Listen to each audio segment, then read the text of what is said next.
All right, the year 2022 is in the rearview mirror. Forget about that. New year, new me, new UFC. Exactly. Listen, last year the UFC went from strength to strength. I mean, some sensational events, incredible fights, jaw-dropping submissions, and jaw-breaking knockouts. And that's what this video is all about. I mean, listen, I love MMA. I love the technicalities, the nuances, the brilliance, the athletic ability, the technique that you must have, to be able to overpower another man and force a submission and things like that. But it's the knockouts. Come on.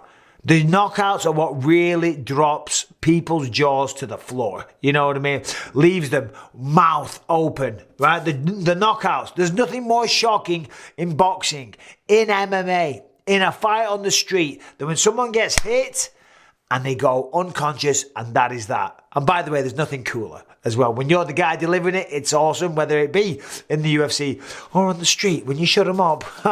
Anyway, we're not condoning violence. Sometimes it's required. But still, anyway, enough of the bullshit intro and enough of the going on. We're going to talk about the 5 best knockouts, in my opinion, that happened last year. So, number 5, this went down at UFC 276 in July, and I am talking about one Alex Pereira taking on Sean Strickland. Listen, this happened, it all went down in the first round, right? At the press conference, we know Strickland was talking a ton of shit, right? Because he thought he was going to go through Pereira, and then he thought he was going to face Israel Adesanya. But that ain't what happened, okay? We know now that Pereira is the champion of the world.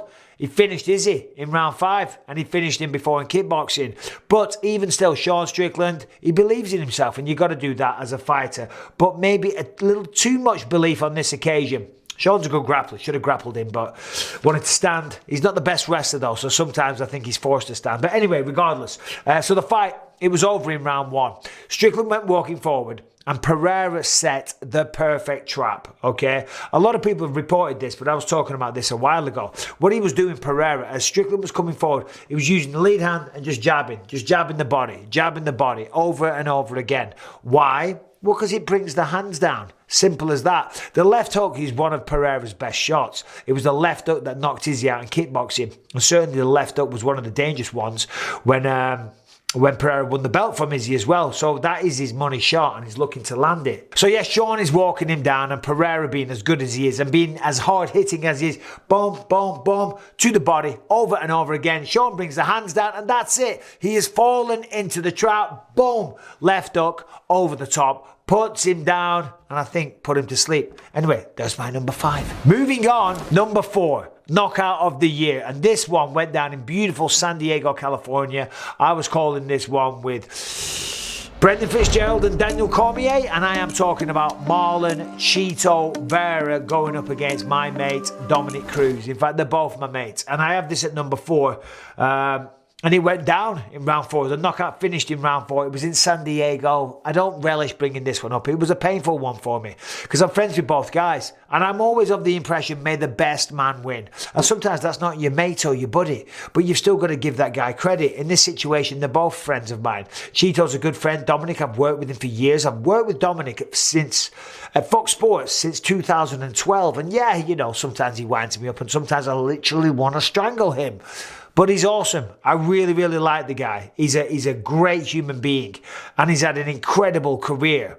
And it looks like, maybe he's getting to the end of that career now. I think he's 37. So, definitely a future Hall of Famer. One of the best bantamweights that ever lived, but you can't do it forever. Now, who knows? Maybe he surprises everybody. Surprises me and becomes champion again. I hope he does. I really hope he does. But on this night, it was Marlon Cheeto Vera. Now, Dominic was looking good. He was looking very good. He was looking very fast, very quick. All the signature moves and ability that Dominic Cruz has still appeared to be there. And he was doing pretty good, even though I think Cheeto was ahead on the scorecards.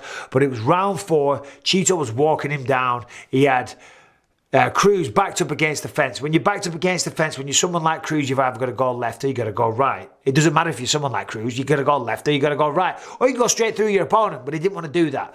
And as he goes out here that way, he went to his right, Cheeto's left. It was the left foot of Marlon Cheeto Vera, connected on the chin, sat him down, and that was that. And the reason why I have that as one of the best knockouts is because we're not used to seeing that happened to Dominic Cruz. You know, yes, okay. There is a case that Henry Cejudo did the same thing to him. Okay, caught him with the knee, kind of a kick, you know, but still Cejudo was a 2 weight division champion, you know, the Triple C, the king of cringe, the best combat sports athlete of all time, potentially. He's definitely good. Can't deny that. The man's incredible. But to see Chito do it, not that Chito's not a high level fighter, because he is. I've got him as a future champion. But to see Dominic Cruz fall down, I think maybe because I was commentating the fight, it was shocking, it was saddening, it was heartbreaking, but it was also elating for Chito.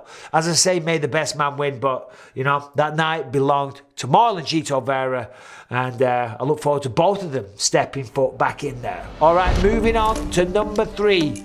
This was a good one. Zhang Weili taking on Joanna Jędrzejczyk in Singapore, UFC 275. Once again, I was there commentating it. That is not why I'm picking this, just because I can insert myself before you start. So yeah, Joanna Jędrzejczyk, Zhang Weili, this was a rematch, as we know, fight of the year. I think it went down 2019 at the end of the year. By the end of it, both ladies had been tested to the absolute limits. Joanna Jędrzejczyk's face was gigantic. You know, the side of her head had a ridiculously big hematoma. They both fought tooth and nail all the way through for 25 minutes, 5 rounds. They fought their goddamn hearts out. So, of course, the rematch was always going to happen. It's kind of like, it's so annoying, isn't it, if you're the fighter that is involved in these classic fights? Because if it's a classic fight, like a Dan Henderson versus Shogun, you know what I mean? Or a Jędrzejczyk versus Zhang Weili, you go out there, you put your life on the line, you fight tooth and nail, and my God, it's a tough experience. Whether you win or lose, you're fighting your fucking heart out, okay? You can't wait for it to be over. And you are rewarded by, wow, that was incredible, let's do it again, you know? And they did do it again, UFC 275. And it was Zhang Weili. I mean, she separated herself from Jędrzejczyk that night. And to be honest, she's now the champion, beat Carla Esparza, got the choke, separated herself from everyone, let's be honest. But that night, she was so much better, you know. And yes, Joanna retired that night, and she was even hinting that she might retire beforehand. So I think in the back of her mind, maybe Joanna knew that night that could have been her final fight. Even though she is talking now about coming back a little bit. And I'd love to see her fight again, I really would. I don't know if she could become a champ, but I feel she's still got something to give the sport. However, that night, she was walking forward because Joanna is a G, okay? And I know Andrew Tate gets called the top G. Well, she's the female top G, in my opinion. She's walking her down, she's having a go, and Zhang Weili just turns, whoosh, spinning back fist. What made it so shocking, again, I was there front row, I was commentating, but woof, a face plant, face first. Oh my God. Oh, it was sickening, it was shocking. And you don't see that happen to Joanna Jędrzejczyk. So there it is, there's my number 3. But on the topic of females delivering spinning back fists, spinning back elbows, basically spinning around and knocking out other ladies, I can't not give a special shout out to Molly McCann. Molly McCann had 2. Luana Carolina was one of them back in March. And I want to say Miranda Maverick, but I haven't done my homework. I think it was Miranda Maverick. One question. Did you do your research?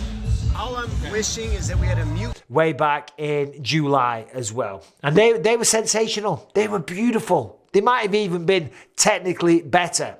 But in terms of the opponents, the stakes were much higher. Zhang Weili doing it to Joanna Jędrzejczyk just takes the biscuit. You know, that's why I gave it to her.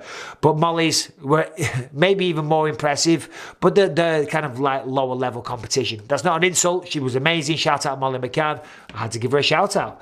All right, moving on. What have we got? What have we got? Well, we are going to UFC 286, Madison Square Garden. It was a front kick to the face. It turned a former fan favourite, still a fan favourite, pardon me, former title challenger into a chicken nugget. That's what people said. That was the meme that was going around. Of course, I'm talking about Tony Ferguson, El Kukui taking on Michael Chandler. Yep.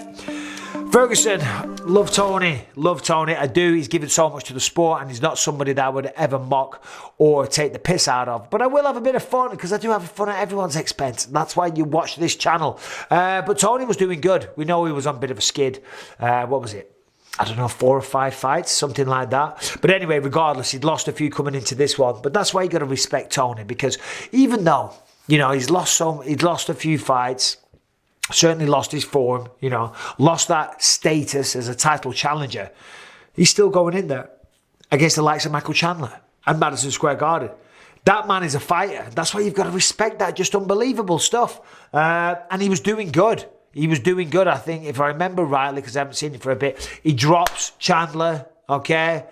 Looking good. Chandler gets back to his feet, hits him with a ridiculously big double leg, launches him over the octagon. Bit of ground and pound, but nothing that bothered Tony. Round 2 starts. That's all good. Let's go, baby. Boom. Front kick right up the middle. And then once again, timber. Falls down, face first. Tony absolutely unconscious. Tony will be back because that's what he's made of. So looking forward to seeing his next fight. And as we know, Michael Chandler went on and fought Dustin Poirier. In fact, was it Madison Square Garden? I don't know if it was. But Michael Chandler knocking out Tony Ferguson, UFC 286. Yeah! Was it? No, because I don't know. I'm getting confused. There's only one fight a year at Madison Square Garden. That was Pereira taking on Izzy. And that night Chandler fought Poirier. So when did Chandler knock him out? I should have got this right on my video. But anyway, moving on, quick. There can only be one in the famous 80s movies, The Highlander. There can be only one. Okay, there can only be one. There can only be one, number one. And that is, of course, the man that also gets the knockout of the year. The man that is the international fighter of the year. The man that went up there against the toughest opponent, taking on the pound for pound number one on the planet. I'm talking about that man being Kamaru Usman, and the other man, the challenger, being Leon Rocky Edwards. That went down UFC 278, Salt Lake City in August of 2022. Sadly for me, I was out in Bulgaria. I was filming a movie, so I couldn't watch it. But I was online the next morning and just absolutely over the moon for Leon. He took the long way round. Of course, he'd lost to Kamaru before. Went on, a 9 or a 10 fight win streak. Beat some really big names. Beat Nate Diaz, you know. It was a beautiful win streak, so he more than deserved it, truly deserved it. And as I say, it was a comeback of the year as well, because round 1 started amazing for Leon. He got the trip, took him down, got on top, got mount position. It was incredible. Now, it could have been the altitude. Salt Lake City is very, very high up in the air. You know, altitude is what you say. It is at altitude, so that might have been why that affected him. But rounds 2, 3, and 4, they were fantastic for Kamaru and terrible for Leon. But it ain't over till it's over. And round 5, beautiful head kick, heard around the world. What did he say? Kill shot, one and done. Puts him down, that was it. Sent him to the shadow realm. He's fast asleep. He's snoring with his eyes open, and that was it. We got a new champ, Leon Rocky Edwards. What a story. Comeback of the year. International Fighter of the Year. Knockout of the year. I mean, there were so many this year, so many incredible knockouts. It's a hard list to come up with, and you know, there's no right or wrong. Let me know what you think, some of your favorite knockouts of the year or submissions or whatever it was, favorite moments even. I'll do a video on favorite moments of 2022. It's still kind of a slow news week right now. We need the UFC to kick off. We need big fights to happen. We need pay-per-views galore. We need controversy. But still, just thought I'd bring you my personal top 5 knockouts from the UFC in the year 2022. Hope you're all well. Happy New Year to you all. And that's about it. Oh, real quick, there's some scammer, Michael Bisping's Telegram, asking people for their personal details. That is not me. I would never do such a thing. We keep blocking him or deleting him or whatever, but he keeps coming back. If you see or somebody comments from Michael Bisping Telegram, ignore it, delete it, report it, whatever you like. More than anything, you guys take care. Thanks for watching.